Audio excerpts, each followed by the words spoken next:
जब हजरत इब्राहीम अलैहिस्सलाम ने अल्लाह ताला से पूछा कि तू क़यामत के रोज़ मुर्दों को कैसे जिंदा करेगा, तो अल्लाह ताला ने हजरत इब्राहीम अलैहिस्सलाम के सामने 4 मुर्दा परिंदों को जिंदा करने का मौजज़ा दिखाया। दोस्तों, एक दिन हजरत इब्राहीम अलैहिस्सलाम एक समुंदर के किनारे बैठे थे तो आपने देखा कि एक इंसान की लाश तैरती हुई साहिल समुंदर पर आकर रुकी है, जिसको मछलियों ने खाया हुआ था। कुछ देर बाद इस लाश को कुत्तों ने खाना शुरू कर दिया और उसके कुछ ही देर बाद आसमान से कुछ परिंदे आए और इस लाश को नोचने लगे।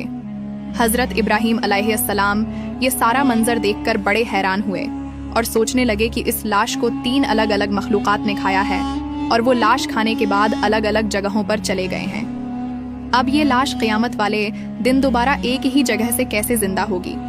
ये सोचने के बाद हजरत इब्राहीम अलैहिस्सलाम ने अल्लाह ताला से कहा कि या अल्लाह, तो इंसान को मारने के बाद दोबारा कैसे जिंदा करेगा? तो अल्लाह ताला ने कहा कि ए इब्राहीम, क्या तुझे इस बात का यकीन नहीं कि मैं ये कर सकता हूँ? तो हजरत इब्राहीम अलैहिस्सलाम ने कहा कि बेशक मुझे यकीन है, लेकिन मैं अपनी आंखों से देखना चाहता हूँ। तो अल्लाह ताला ने हजरत इब्राहीम अलैहिस्सलाम से कहा कि इब्राहीम, तुम ऐसा करो कि 4 परिंदे पालो और फिर उनको ज़िबह करके उनके गोश्त को अलग अलग पहाड़ों पर फेंक दो और फिर उनको अपनी तरफ बुलाओ, तो वो अपने पाँव पर दौड़ते हुए तेरी तरफ चले आएंगे। ये सुनने के बाद हजरत इब्राहीम अलैहिस्सलाम ने 4 अलग अलग नस्ल के परिंदों को लिया। उनमें एक मोर था, एक कबूतर, एक मुर्गा और एक गिद्ध था। आपने उन 4 परिंदों को ज़िबह किया और उनके गोश्त का कीमा बनाकर इस कीमे को आपस में मिला दिया। उसके बाद आपने उनके गोश्त को 4 अलग अलग पहाड़ियों पर फेंक दिया।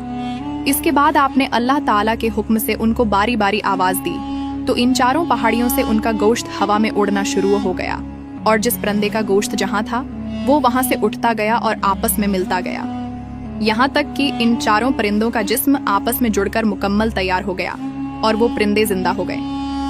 जिंदा होने के बाद वो परिंदे अपने पाँव पर दौड़ते हुए हजरत इब्राहीम अलैहिस्सलाम के पास आ गए।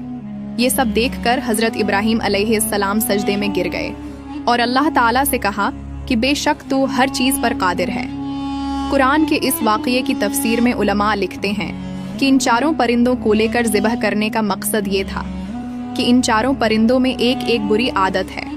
मुर्गा शहवत परस्त होता है, कबूतर को अपनी उड़ान पर तकब्बर होता है, मोर को अपनी खूबसूरती पर घमंड होता है और गिद्ध के अंदर हवस और लालच होता है।